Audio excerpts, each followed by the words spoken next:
This is the Pastor Podcast with Randy and Andy. Andy Payton is the lead pastor at Methodist Temple United Methodist Church in Evansville, Indiana. Randy Moore is associate pastor at Methodist Temple. Their goal is to see Christ in everything and everyone. Welcome, everyone. I'm Randy Moore, along with Andy Payton, and it's good to see you, Andy. It's been a few days. Yeah, you've been away a little bit, Randy, and it's good to have you back. It's good to be back. And hey, thanks for joining us for our podcast. We really appreciate it. And just to give you a little bit of a background on what we do here, maybe you're new to the podcast, but Pastor Andy is the senior pastor at Methodist Temple, United Methodist Church in Evansville, Indiana. I'm an associate pastor at Methodist Temple. And what we like to do with the podcast is reflect on last Sunday's sermon and last Sunday's service, last Sunday's text, or in this case, last Sunday's article from the Articles of Religion, and then to look forward to the next Sunday. We like to say that you don't have to have heard the sermon or been in the service. You're welcome to join us in the service, and you're welcome to listen to the sermon. But we think that the podcast speaks for itself. But we do it because we do want to reflect on it. We don't want our sermons and our services to sort of just be here one day and gone the next, but we like for them to sort of stick because we do believe that they are important. Before we do that, though, we always do sort of a soul check-in. And then we also want to say a word or two, I think, Pastor Andy, about the fact that we're between the second and the third Sundays in Advent. And I know we record on Wednesdays, and this happens to be December 13th. And so you've just come back from the University of Evansville. And I know as someone, those men who died on that airplane, the players, are contemporary with me. Mm-hmm. I think about that, especially after the passing of all the years, that they would be my age. They would be approaching retirement. Mm-hmm. They would have had their families and their careers and their lives, and they would be beginning to enter into a season of life where they could enjoy everything that had gone on. So I just wonder, for you in your role at the University of Evansville, you were there at their annual memorial service today. And I know even though you're younger and you weren't here, you're not from Evansville, it's an important day and a powerful thing and has to affect your soul. Yeah, it's sobering. I'm trying to think of the right words to use.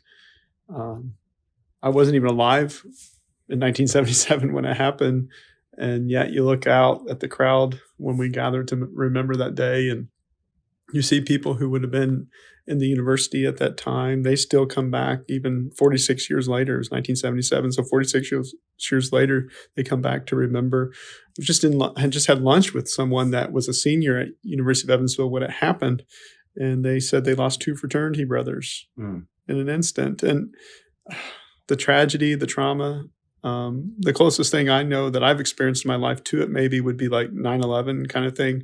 It's a smaller example of that in terms of it affects the university and this community more specifically than 9/11, of course, was much, more worldwide, I guess, in a sense. Right. But yeah, so I'm processing that, I guess, as you asked me how my soul is. I came right out of that to talk about the podcast. But in terms of just the season of the year, Advent, Christmas around the corner, I guess if I were just going to be really authentic, my soul is a little anxious about things that are yet to come and wanting to make sure I meet my deadlines and all that stuff that happens this time of year. A lot of people are going on Christmas break. We're doubling down at this point. And so, yeah, it's hard to make that space for God to enter in if we're not careful. Well, and you have little children still. I still have children, and they're still going to be part of my Christmas, but not like children in the house. Mm-hmm. Yeah.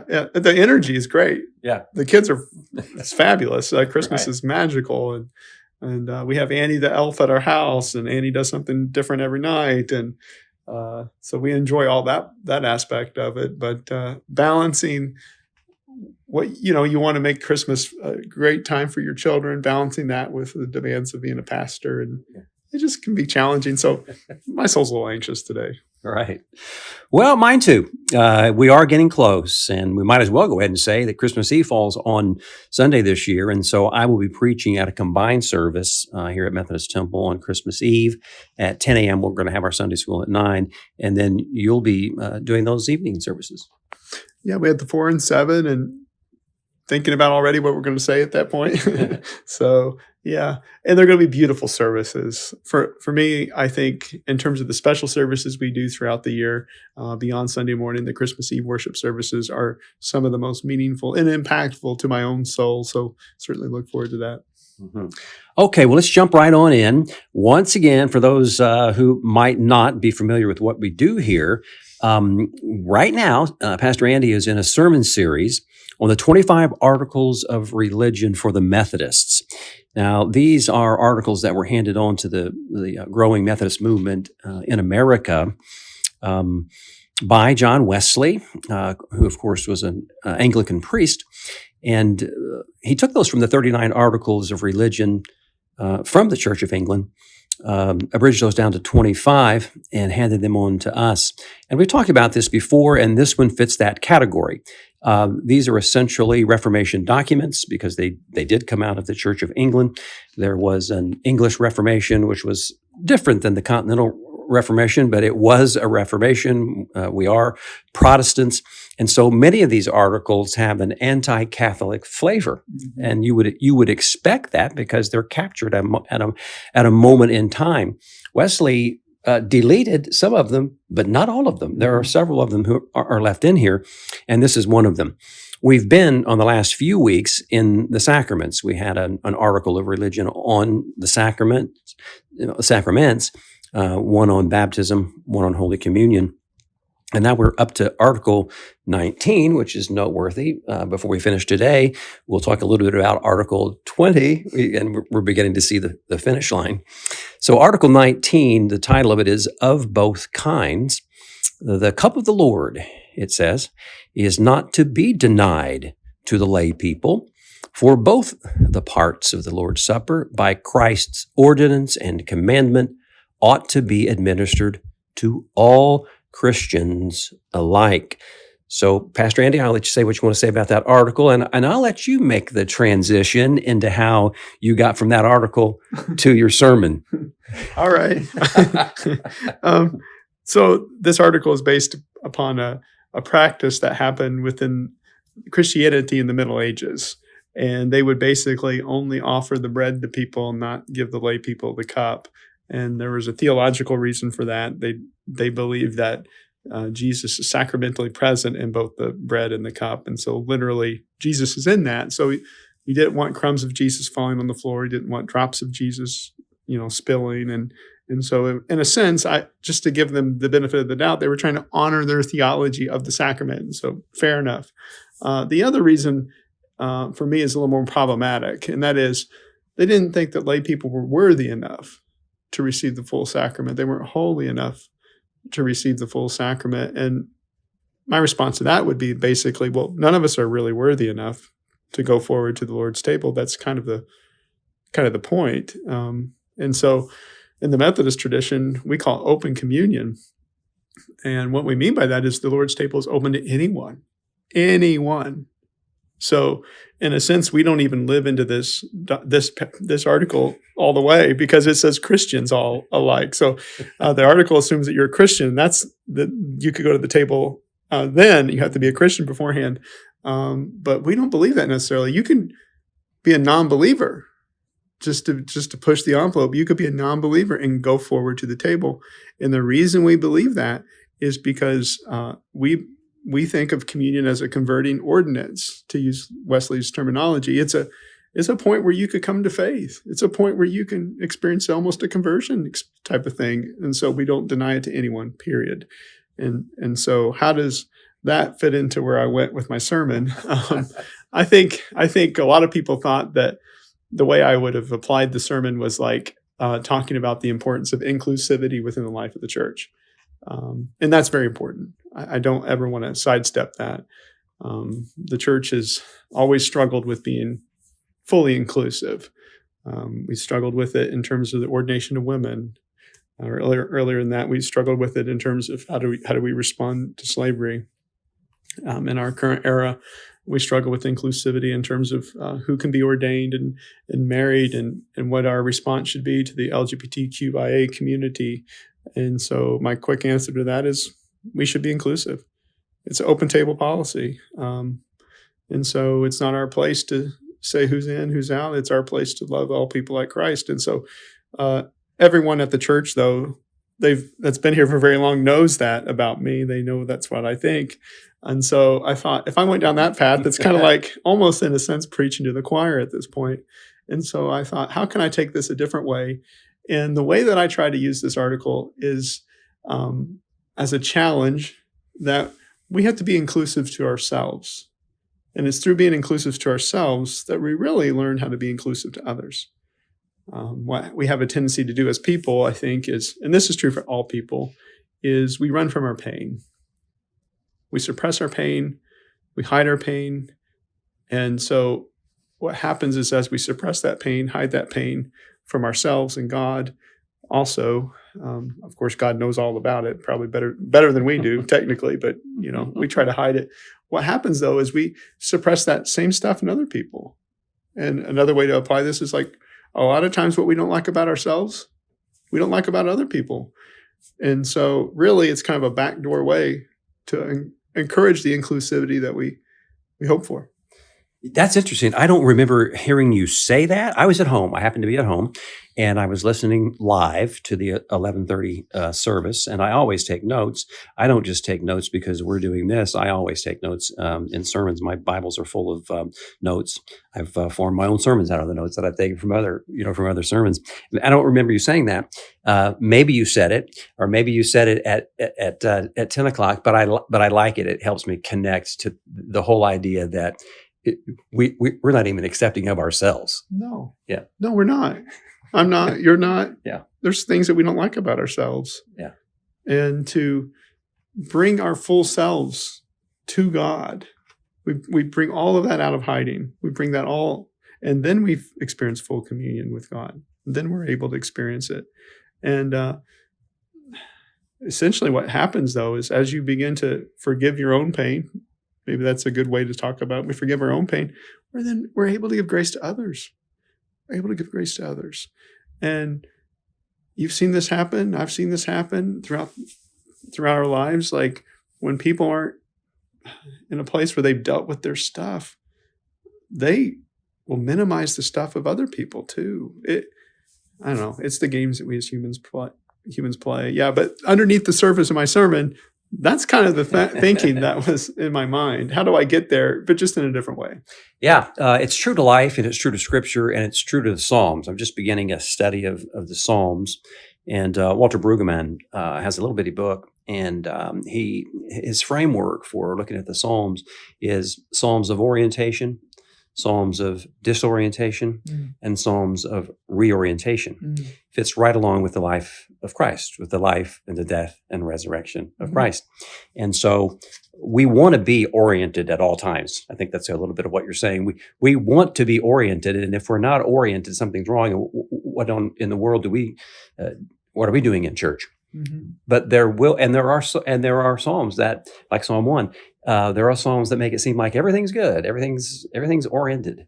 But then there are Psalms of disorientation. Psalm 22, which came from the lips of Jesus on the cross. My God, why have you forsaken me? Now that one, if you keep reading, it has a happier ending, and he begins to see the reorientation. And then there are Psalms of reorientation. So it's true to life. There are good times and bad times, and there are redemptive times. And it's nothing we necessarily bring. Well, we can bring it on ourselves, but it's just part of life. Yeah, when you said that, was it again? Orientation, disorientation, reorientation. So when you were saying that, I thought about what we describe as Christians as the mystery of our faith. Christ has died, Christ has risen, Christ will come again. And we want to just kind of like make that out to be this linear thing. We're like, well, we'll die and then we'll be risen and that's it and we're good. No, this is a pattern. Right. This is the pattern of our lives. To be in communion with God is to enter into the pattern of our lives. That means that at some level we are always grieving and always rising again. constantly. You're letting go, and in letting go, you're making room for more constantly. And what happens is we get stuck and we don't let go. And we start to try to implement a set of rules that used to work that no longer works. And the reason it no longer works is because life has changed. And then what happens then is, as we try to implement those rules that no longer work, people get angry and they get frustrated, they get bitter, and they lash out. And it's about grieving well. Yeah. And you judge yourself unworthy to receive communion. And so you don't receive communion. And so if you don't receive communion, that's a sin in and of itself in some areas. And so now you're stuck. Well, yes. And this is, Randy, this is going to sound so basic, but for me as a pastor, I have a tendency to be kind of a perfectionist. And so there have been some seasons in my life where I've thought, because I'm angry, not spiritual. Because I'm grieving, not spiritual. Because I lack inner peace, not spiritual. And that's just devastating when you get in that spot, because you feel like you're inadequate. You feel like you don't measure up. And what the good news of the gospel is, you can bring your whole self, all those things. The image that comes to my mind is Jesus, of course. It says he was tested and tempted in every way we are. And yet it says he did not sin, of course. But if you think about that, though, Jesus had a lot of stuff going on, just like we do. And what he invites us to do is to understand that we don't have to run from God because of those things. We can bring that to God and name that to God and confess that to God. And that's what the Psalms are kind of giving us permission to do. And we don't have to suppress that in ourselves, and we don't have to deny that in other people. And it's such a healthier mode of living out our life and our walk with God, but also our walk with one another. I did hear you say this. You said, so continue to live the spiritual journey. Just because you were down on yourself or I'm down on myself doesn't mean we step aside from the spiritual journey. That is the spiritual journey. So live it, live into it, stick with it. Mm-hmm. Yeah. And just accept the paradox of life, the paradox of being alive. The way I made the connection in terms of Advent was I went to the Advent wreath and talked about, what do we mean by hope? What do we mean by peace and joy and love? And what happens a lot of times is that we think of hope, peace, joy, and love in connection with the events of our lives. And this is the big pivot here. So when we say we hope, we're hoping for a certain event to happen within our lives. When we want peace, typically we want a vacation from our problems. There again, we're hoping for some sort of event to go away within our lives. Same with joy.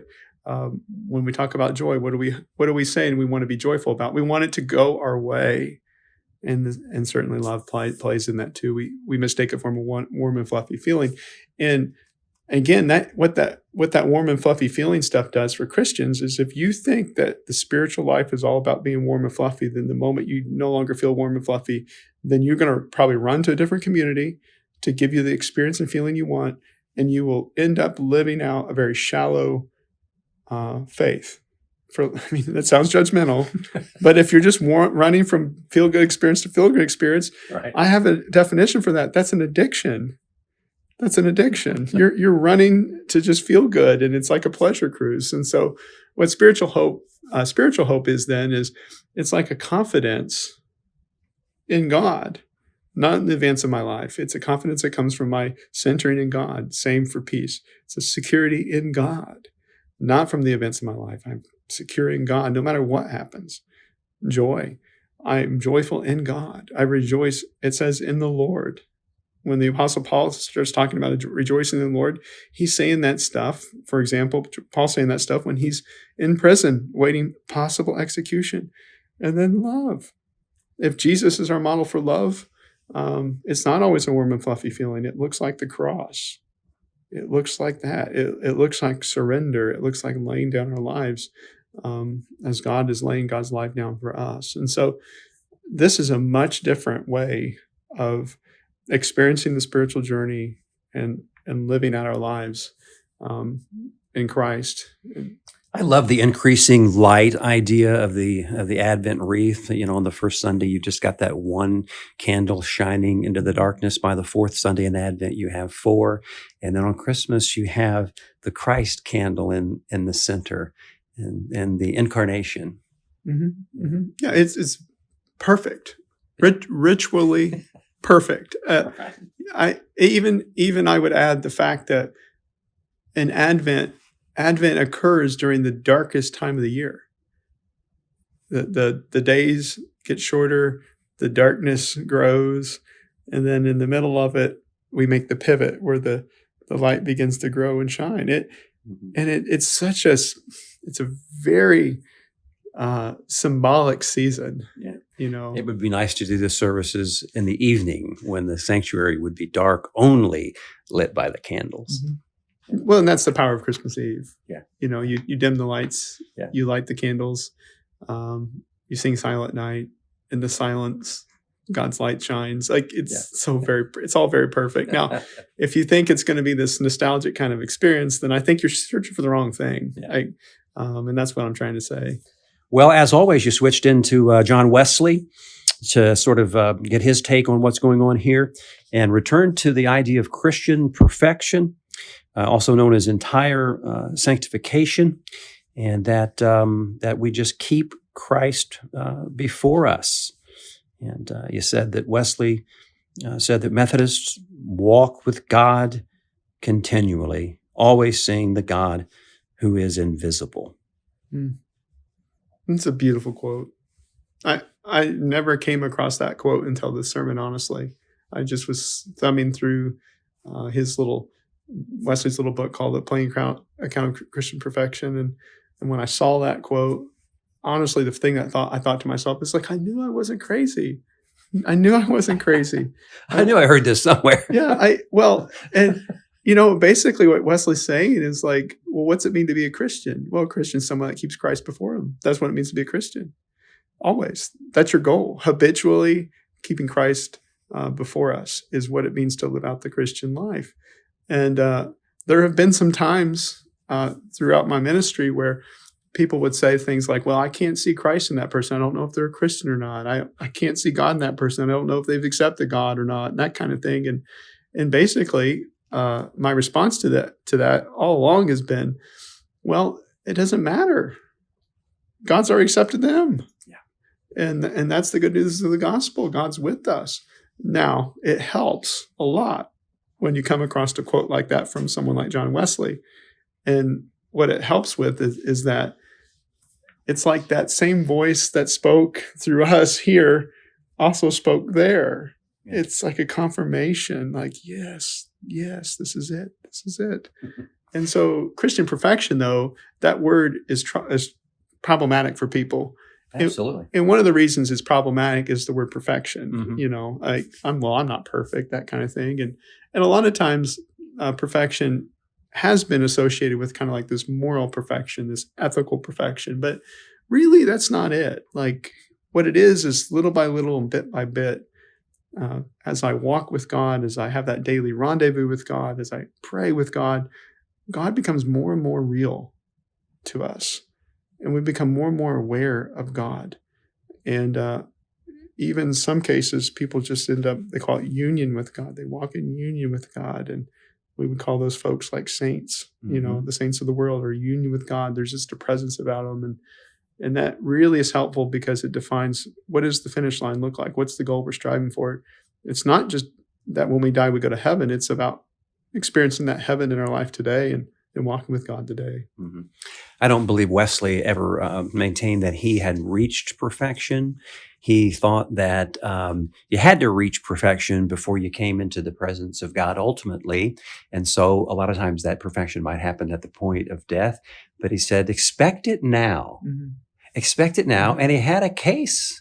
He had the case of Jane Cooper. I remember reading it in the Heizenreitzer, Wesley and the people called Methodists, and I could probably recite it. But since you recited it in the sermon, I'll let you tell the story of Jane Cooper. It's a fascinating story, and it should be noted again that the fact is he used a female to tell the story of Christian perfection in a time when women were not held in the same esteem men, both in the church and in society.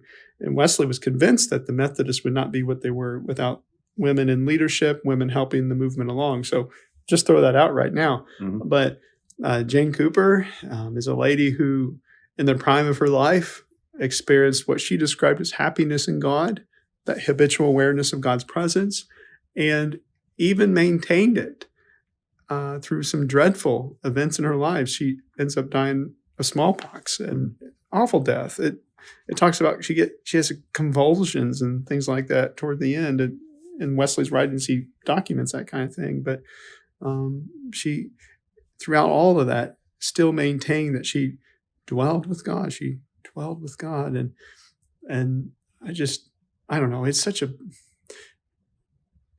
a beautiful story. It's an inspiring story. And I think it's deep down the story we're all kind of deep down looking for. You hear a story like this from a lady like that, Jane Cooper, who by and large has been forgotten by the world.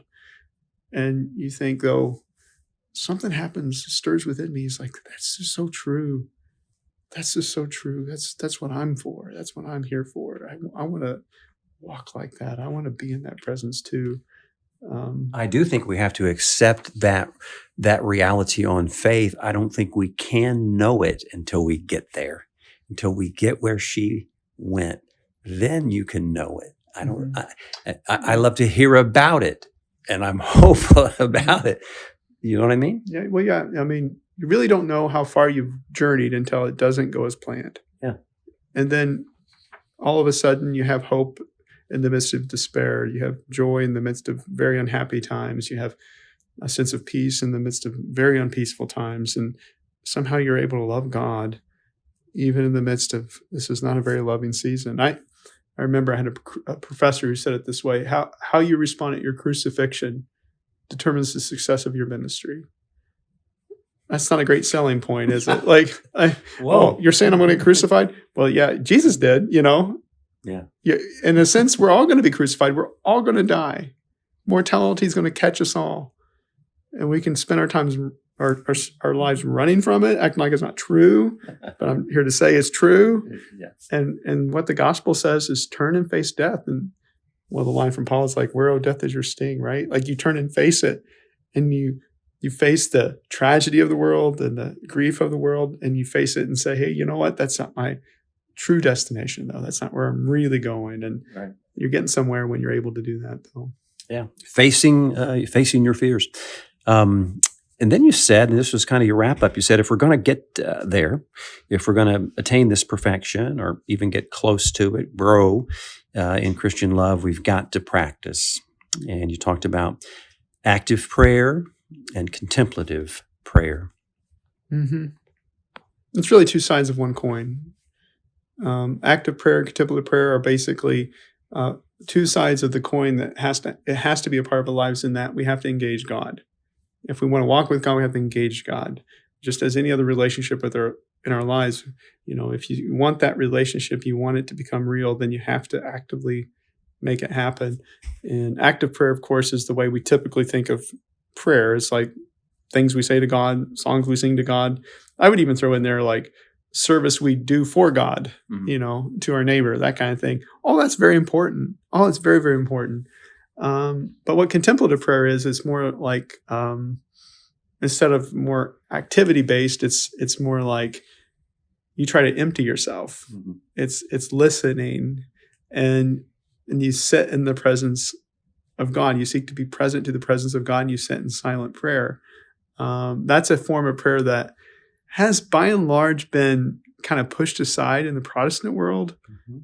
And in our culture today, I mean, for those of us who grew up with Christianity in the 1980s and 90s, as like Buddhism and meditation has kind of come on in our culture, this idea of silent prayer is kind of like perceived as woo-woo-y and new agey and stuff like that. And it's not that way at all.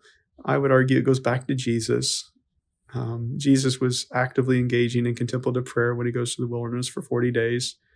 He wasn't constantly talking to God for 40 days. He was being present to the presence of God, and also I would argue facing his demons in that presence. And then other times in the Gospels, it says Jesus goes all night, like he prays all night. And he's clearly listening to God. It points to this idea of contemplative prayer where we sit in the presence of God. And we really, what happens in that silence and solitude is we begin to learn to abide in God. God teaches us how we can abide in God. That's what begins to happen. Thomas à Kempis, who's someone I've been reading a little bit lately, said that in silence and solitude, we regain what the world has stolen from us. I think that's a great line, and so basically what happens though is you just learn to be present to the presence of God, and that becomes like kind of like a background. Over time, what happens is little by little, bit by bit, it becomes the background of your daily life. The sense of God's presence.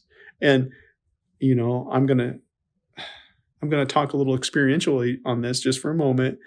So what's that like? What is it like to be present to the presence? Now, it's not like you hear audible voices. It's not like you see angels in the sky. It's not like any of that. But the best I can describe it is like, to steal from the words of Paul again, it's like a peace that surpasses my understanding. It's like a stillness that fills in the gaps. It's like this sense like I'm secure even when it's not secure right now. All that kind of thing. That's what it feels like. It's very real. It's palpable. Oh, it really is. Silence is not nothing. Silence is something. Silence is a good word. Presence is a good word. I was thinking of the word awareness, and I think that your awareness is heightened of God's presence during contemplative prayer. And it's because you've practiced dismissing distractions. Mm-hmm. And if you can dismiss distractions, that's why it's called, I think that's why it's called the practice. When you're in contemplative prayer, you are gently dismissing distracting thoughts so that you can be with God. Here comes another distracting thought. I got you, go on by. I got you, go on by. And that lasts for 20 minutes twice a day. And if you can develop that practice in that 20 minutes, lo and behold, you find out that 24/7, you're able to avoid those distractions that come at you hot and heavy the rest of the day. Well, yeah. And what you end up learning to do is it's not like the distractions stop. It's not like these emotional experiences stop. They don't last as long. Yeah. Basically, it just don't last as long. You've gotten used to kind of naming it and letting it go. You name it and let it go in the presence. And if you watch it, like in a contemplative prayer, in a sit, I'll call it a contemplative sit. Yeah. If let's say you're sitting there in the chapel and you're trying to be present in the presence of God, and then worry about work comes up. That's something that happens to me a lot. I think of work a lot, especially this time of year.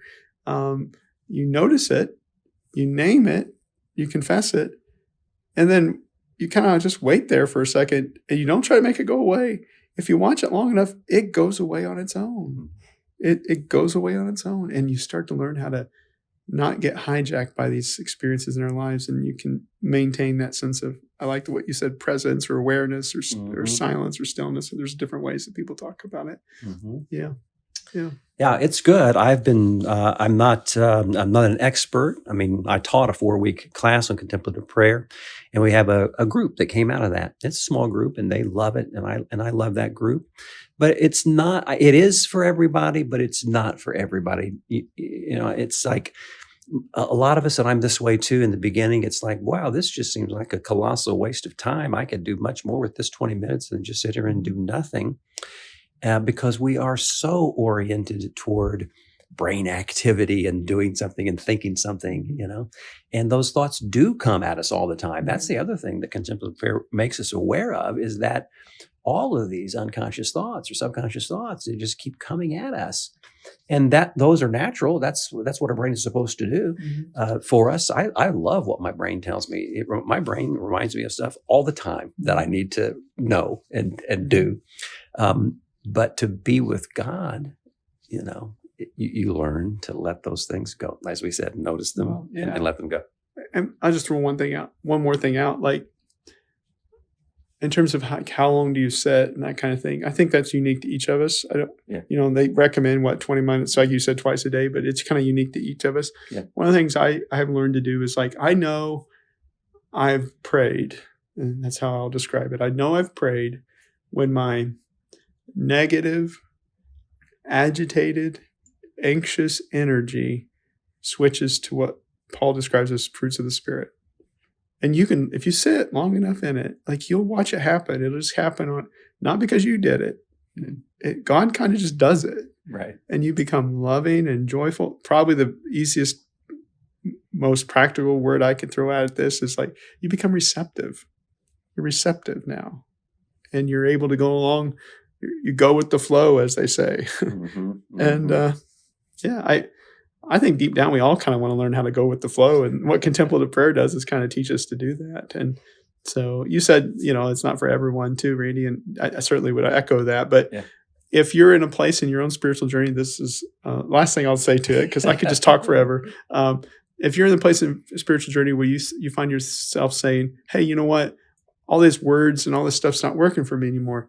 Try it. Just try it. It helps. It really, really helps. Yeah. Yeah. I said it is for everybody, but it's not for everybody, meaning that people don't think it's for them. I think everybody could benefit from it. But if we just look, and as you said, the entirety of the Protestant faith pretty much just doesn't include it. Mm-hmm. The two people that, I learned it from, they're both Roman Catholic. Mm-hmm. Father Thomas Keating and John Maine is the other one. And you can't find a lot of Protestants who are at least writing books. No, or doing you don't classes. hear it. You don't hear it very much talk of it at all. Yeah. At all. And it's unfortunate because I think what we're missing is a very reliable practice that can help people have an experiential knowledge of God. And that's ultimately what we're going for. Is I don't want this just to be some idea. I don't want this to be some sort of theory. I don't want this to be some sort of like doctrine that I'm defending. Instead, I want this to be like a lived experience. I want to know what it's like in my own life. And what happens in solitude, what happens in silence is you basically allow God to teach you how to pray. That's what happens. And you're right. It's just not talked about in the Protestant world, unfortunately. And yet, through our central practice of Holy Communion, I mean, that's as contemplative can get. I mean, here we are, we got this bread, we got this cup, we're holding it up saying, hey, Christ is before you, Christ is before you. Let's be in communion. Let's be in communion. I mean, that's a ritualized version of contemplative prayer. I mean, you don't have the cup and the bread in front of you, but you're putting Christ in front of you and you're learning how to abide in that. Well, in your sermon preparation, you asked me and some others, about our own contemplative prayer practices, and I was trying to find a way to really crystallize it. And I said that, it's the difference between reading about someone in a book and actually having a relationship with someone. Mm-hmm. And I'm so much in my head. And as I've said before, I'm on slow motion seminary. So because I'm a local licensed pastor, I didn't go to seminary. So I'm taking classes 2 years at a time, on the slow plan. So I'm always, I'm always studying. And, there's always, 4 or 6 or 8 books to read every year. And I do like that. So I'm reading about faith and reading about God and reading about Jesus. And that's all good. But at some point, you need to stop and start relating and experiencing Jesus, God, the presence of the Spirit. And that's contemplative prayer. Yeah. Yeah, that's what it is. And well, there was a theologian who said, it was back in the 1960s or 50s or something like that. They said, the church is either going to learn to be contemplative or not be at all. That is a glaring critique, but I think it's true. I mean, unfortunately, I don't know. I have to watch myself. I start critiquing Christianity a little bit, and I don't want to come across like that. I don't want to come across negative or judgmental at all. But I worry sometimes, though, that we get so caught up in making these performances happen as a substitute for a presence and experience that's there and available to us always. Always. Andy, we know you haven't thrown out the doctrines, for crying out loud. You're doing a 25-part series on the doctrine. Well, that's point taken. Yeah. I don't know. I think in some ways contemplative prayer has probably saved my faith. That's why I get so passionate about it, just because I was a seminary student who had all these ideas, Yeah. and I read about all these stories about people talking about their experiences with God. And I was like, well, I want that, and I think anyone that's listening to this podcast would want that. And so, Yeah, it's not one or the other. It's both, right? The more I've done the silence, the more I've appreciated the other things we do too. They speak to me more now. And I think that's when you come back together. It's like active prayer, contemplative prayer. You start to get a taste of the silence of God's presence, the silencing, the stillness of God's presence. And then from that stillness, you begin to, I find I start talking to God, not as if God were somewhere else, but right here. Yeah. And random times, like just talking to God. And then when I approach my neighbor, I approach them in that same presence, not all the time, but sometimes. And, Right. and you just have this sense like this, God's really speaking through this experience with this person. Holy cow, that kind of thing. And so I'll throw one more Thomas à Kempis quote out. Okay. And the listeners, if you don't know who Thomas à Kempis is, he wrote a book called The Imitation of Christ. He lived in the 1400s. That book is they've argued that it's the most printed book just behind the Bible. So just kind of put that in the back of your head. So this is a very widely read book. Anyway, it's a good one. That was required reading for me as well. That's one of those many books on my shelf. Well, and Wesley, he carried it with him. Yeah. He recommended people read it. But Kempis, anyway, has this quote where he says, when your heart is right, all of creation becomes a mirror of life. And everything, even the smallest things, speak of the goodness of God. I know when my heart is right, I see the goodness of God. And I know when I'm not right, you see demons everywhere, and your suspicion around every corner. And I mean, you can apply that how you will at culture today, but, we need a little more at Kempis. So. Amen. Well, we've worked over contemplative prayer pretty well right there.